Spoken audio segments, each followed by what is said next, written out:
নিজেকে প্রশ্ন করুন, আমি কি কিয়ামতের জন্য প্রস্তুত? আমার নামাজ ঠিক আছে তো? আমার পর্দা ঠিক আছে তো? আমার আমল নামায় কি জমা হচ্ছে? কারণ কিয়ামতের আলামত জানা শুধু জ্ঞান অর্জনের বিষয় নয়, বরং নিজেকে আখিরাতের জন্য প্রস্তুত করার বিষয়। কিয়ামতের বড় আলামত কয়টি? হজরতে হুজাইফা ইবনু আসিদ আল গেফারি বলেন, একদিন রাসূল সাল্লাল্লাহু আলাইহি ওয়াসাল্লাম আমাদের কাছে এলেন। আমরা তখন আলোচনা করছিলাম। তিনি জিজ্ঞেস করলেন, মা তাযকুরুন, তোমরা কি আলোচনা করছো? সাহাবীগণ বলছেন, আমরা কিয়ামত সম্পর্কে আলোচনা করছি। তখন রাসূল সাল্লাল্লাহু আলাইহি ওয়াসাল্লাম বলেন, তোমরা কিয়ামতের আগে 10টি নিদর্শন না দেখা পর্যন্ত কিয়ামত সংঘটিত হবে না। এরপর তিনি 10টি আলামতের কথা উল্লেখ করেন। আজ আমরা সেই বড় 10টি আলামত সম্পর্কে জানব। 1 নম্বর আলামত হলো দাজ্জালের আবির্ভাব। প্রথম বড় আলামতগুলোর অন্যতম আলামত হলো দাজ্জালের আবির্ভাব। দাজ্জাল হবে অত্যন্ত বড় ফিতনা। রাসূল সাল্লাল্লাহু আলাইহি ওয়াসাল্লাম বলেছেন, মা বাইনা খালকি আদামা ইলা কিয়ামিস সাআতি আমরান আকবারু মিনাদ দাজ্জালি। আদম আলাইহি ওয়াসাল্লামের সৃষ্টি থেকে কিয়ামত পর্যন্ত দাজ্জালের চেয়ে বড় কোনো ফিতনা নাই। সম্মানিত বোনেরা আমার, একজন মানুষ যখন ঈমানের ওপর দৃঢ় থাকে, তখন শয়তান তাকে নানা পথে বিভ্রান্ত করার চেষ্টা করে। আর দাজ্জালের ফিতনা হবে অত্যন্ত ভয়াবহ। সে মানুষকে ধোঁকা দেবে, সত্যকে মিথ্যা এবং মিথ্যাকে সত্য হিসেবে উপস্থাপনা করার চেষ্টা করবে। তাই রাসূল সাল্লাল্লাহু আলাইহি ওয়াসাল্লাম আমাদের দাজ্জালের ফিতনা থেকে আল্লাহর কাছে আশ্রয় চাইতে শিখিয়েছেন।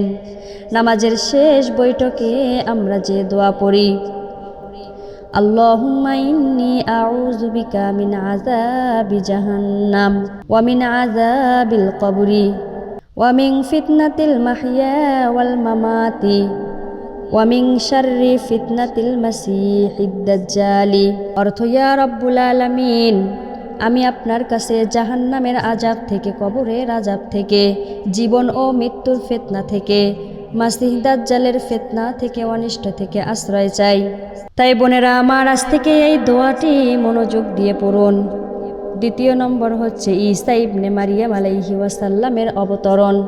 দাজ্জালের ফিতনার সময় আল্লাহ তাআলা ঈসা ইবনে মারিয়াম আলাইহি ওয়াসাল্লামকে পৃথিবীতে অবতরণ করাবেন।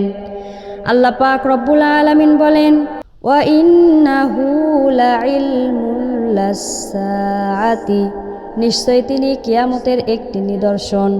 রাসূল সাল্লাল্লাহু আলাইহি ওয়াসাল্লাম সহিহ হাদিসে ঈসা আলাইহি ওয়াসাল্লামের অবতরণের কথা বিস্তারিতভাবে এসেছে। তিনি দাজ্জালকে হত্যা করবেন এবং সত্যকে প্রতিষ্ঠিত করবেন।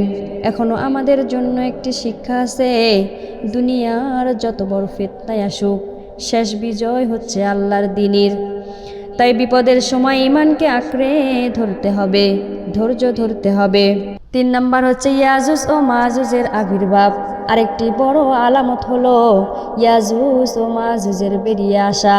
আল্লাহ পাক রব্বুল আলামিন বলেন, অবশেষে যখন ইয়াজুজ মাজুজকে খুলে দেয়া হবে এবং তারা প্রত্যেক উঁচু স্থান থেকে দ্রুত ছুটে আসবে, তারা বের হয়ে পৃথিবীতে ব্যাপক বিপর্যয় সৃষ্টি করবে।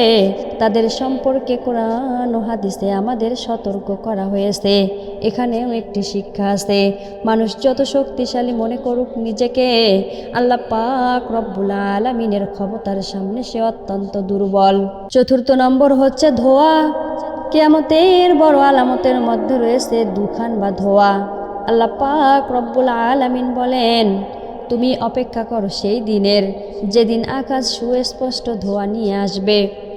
এই আলামত সম্পর্কে মুফাসসিরদের মধ্যে ব্যাখ্যাগত আলোচনা রয়েছে এবং হাদিসে এটি কিয়ামতের বড় আলামত হিসেবে এসেছে। তাই আমাদের কাজ হলো অপ্রয়োজনীয় বিতর্কে না গিয়ে রাসূল সাল্লাল্লাহু আলাইহি ওয়াসাল্লামের সতর্কবাণী থেকে শিক্ষা নেয়া। 5 নম্বর হচ্ছে দাব্বাতুল আরদ, জমিনের বিশেষ প্রাণীর আবির্ভাব। আরেকটি বড় আলামত হলো দাব্বাতুল আরদ। আল্লাহ পাক রব্বুল আলামিন বলেন, যখন তাদের ওপর ঘোষিত শাস্তির সময় এসে যাবে, তখন আমি তাদের জন্য জমিন থেকে একটি প্রাণী বের করব, যা তাদের সঙ্গে কথা বলবে। সম্মানিত বোনেরা আমার, এই আলামত আমাদের মনে করিয়ে দেয় আজ আমরা তওবা করতে পারছি, আজ আমরা নামাজ পড়তে পারছি, আজ আমরা সেজদায় গিয়ে কাঁদতে পারছি, আজ আমরা কথা বলতে পারছি। হে রব্বুল আলামিন, আমাদের ক্ষমা করুন। কিন্তু এমন একটি সময় আসবে যখন তওবার সুযোগ শেষ হয়ে যাবে, তাই সুযোগ থাকতে ফিরে আসুন। সম্মানিত বোনেরা আমার, মনে রাখবেন এগুলো কোনো কল্পকাহিনী নয়। রাসূল সাল্লাল্লাহু আলাইহি ওয়াসাল্লাম তার উম্মতকে সতর্ক করে গেছেন যাতে আমরা গাফেল না হয়ে থাকি। হযরতে হুযায়ফা ইবনে আসিদ রাদিয়াল্লাহু তাআলা আনহু থেকে বর্ণিত, রাসূল সাল্লাল্লাহু আলাইহি ওয়াসাল্লাম বলেছেন, 6 নম্বর হচ্ছে সূর্য পশ্চিম দিক থেকে উদিত হওয়া। কিয়ামতের বড় আলামতগুলোর মধ্যে হয়তো একটি আলামত হচ্ছে সূর্য পশ্চিম দিক থেকে উদিত হওয়া। আজ আমরা প্রতিদিন সূর্যকে পূর্ব দিক থেকে উঠতে দেখি, কিন্তু এমন একটি দিন আসবে যেদিন পৃথিবীর এই পরিচিত নিয়ম বদলে যাবে। আল্লাহ পাক রব্বুল আলামিন বলেন, তারা কি শুধু অপেক্ষা করছে যে তাদের কাছে ফেরেশতারা আসবে অথবা তোমার রবের কোনো নিদর্শন আসবে? যেদিন তোমার রবের কোনো নিদর্শন আসবে সেদিন এমন কোনো ব্যক্তির ঈমান তার উপকারে করবে না যে আগে ঈমান আনেনি কিংবা ঈমানের অবস্থার কোনো কল্যাণ অর্জন করেনি। রাসূল সাল্লাল্লাহু আলাইহি ওয়াসাল্লাম বলেছেন, লা তাকুমুস সাআতু হাত্তা তাতলুআশ শামসু মিন মাগরিবিহা। কিয়ামত সংঘটিত হবে না যতক্ষণ না পর্যন্ত সূর্য পশ্চিম দিক থেকে উদিত হয়। আর রাসূল সাল্লাল্লাহু আলাইহি ওয়াসাল্লাম সতর্ক করেছেন, যখন সূর্য পশ্চিম দিক থেকে উঠবে তখন মানুষ ঈমান আনতে চাইবে, কিন্তু তখন আর নতুন করে ঈমান উপকার করবে না। তাই বলি বোনেরা আমার, আজ সূর্য পূর্ব দিক থেকে উঠেছে, আজও তওবার দরজা খোলা। আজও আপনি বলতে পারেন, রব্বিগফিরলি আল্লাহুম্মা আজিরনি মিনান নার। আজও নামাজ ছেড়ে দিলে ফিরে আসতে পারেন, আজও পর্দায় ভুল হলে সংশোধন করতে পারেন, আজও গুনাহ ছেড়ে দিতে পারেন। কিন্তু এমন একটি দিন আসবে তখন আফসোস করেও কোনো লাভ হবে না। তাই সময় থাকতে আল্লাহর দিকে ফিরে আসুন। 7 নম্বর হচ্ছে পূর্বাঞ্চলে একটি বিশাল ভূমিধস। কিয়ামতের বড় আলামতের মধ্যে রয়েছে পূর্বাঞ্চলে একটি বড় ভূমিধস। হাদিসে এসেছে, কিয়ামতের আগে 3টি বড় ভূমিধস হবে, একটি পূর্ব দিক থেকে, একটি পশ্চিম দিক থেকে, আর একটি আরব উপদ্বীপে। এটি কোনো সাধারণ ভূমিকম্পের ঘটনা নয়, বরং কিয়ামতের বড় আলামত হিসেবে উল্লেখিত একটি বিশেষ ঘটনা। 8 নম্বর হচ্ছে পশ্চিমাঞ্চলে একটি বিশাল ভূমিধস। রাসূল সাল্লাল্লাহু আলাইহি ওয়াসাল্লাম কিয়ামতের 10টি বড় আলামতের মধ্যে 3টি বড় ভূমিকম্পের কথা বলেছেন। আমরা জানি না ঠিক কখন এগুলো ঘটবে। আমাদের কাজ হলো নির্দিষ্ট তারিখ বা স্থান নিয়ে অনুমান করা নয়, বরং শিক্ষা নেওয়া। কারণ পৃথিবীর উপর মানুষের যত অহংকার, একটি মুহূর্তেই তা শেষ হয়ে যেতে পারে। সম্মানিত মা ও বোনেরা আমার, আমরা কত সুন্দর বাড়ি বানাই, কত টাকা জমাই, কত পরিকল্পনা করি, কিন্তু একদিন এমন হবে যে পৃথিবীর ওপর দাঁড়িয়ে আমরা এত কিছু করেছি, সেই পৃথিবী আমাদের জন্য স্থায়ী আশ্রয় হবে না। 9 নম্বর কারণ হচ্ছে আরব উপদ্বীপে বিশাল ভূমিকম্প, 3য় বড় ভূমিকম্প।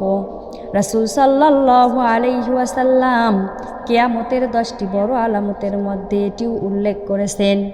এগুলো আমাদের মনে করিয়ে দেয় এই দুনিয়া স্থায়ী নয়। আজ যে মানুষ শক্তিশালী কাল সে দুর্বল, আজ যে মানুষ সুস্থ কাল সে অসুস্থ, আজ যে মানুষ জীবিত কাল সে কবরের বাসিন্দা, আজ যে ঘরে হাসি আছে কাল সেখানে হয়তো তার জানাজা হবে। দুনিয়াকে কখনো এমন ভালোবাসবেন না যে দুনিয়া আপনার জাহান্নামের কারণ হয়। তাই বলি বোনেরা আমার, দুনিয়াকে ভালোবাসবেন না এমন নয়, কিন্তু দুনিয়াকে আখিরাতের উপর প্রাধান্য দেবেন না। 10 নম্বর হচ্ছে ইয়ামান থেকে বিশাল আগুন বের হওয়া। এবার আসি 10ম বড় আলামত। রাসূল সাল্লাল্লাহু আলাইহি ওয়াসাল্লাম বলেছেন, ইয়ামান থেকে একটি বড় আগুন বের হবে। সেই আগুন মানুষকে তাদের সমবেত হওয়ার স্থানের দিকে নিয়ে যাবে। হাদিসে এসেছে, অর্থাৎ এমন একটি আগুন বের হবে যা মানুষকে তাদের সমবেত হওয়ার স্থানের দিকে নিয়ে যাবে। সম্মানিত বোনেরা আমার, এবার ভাবুন, মানুষ পালাচ্ছে, মানুষ ছুটছে, কেউ নিজের সম্পদের দিকে তাকানোর সময় পাচ্ছে না, কেউ নিজের বাড়ির দিকে ফিরে তাকানোর সুযোগ পাচ্ছে না, কারণ তখন মানুষ বুঝে যাবে দুনিয়ার সফর শেষ, এখন সামনে শুধু আখিরাত।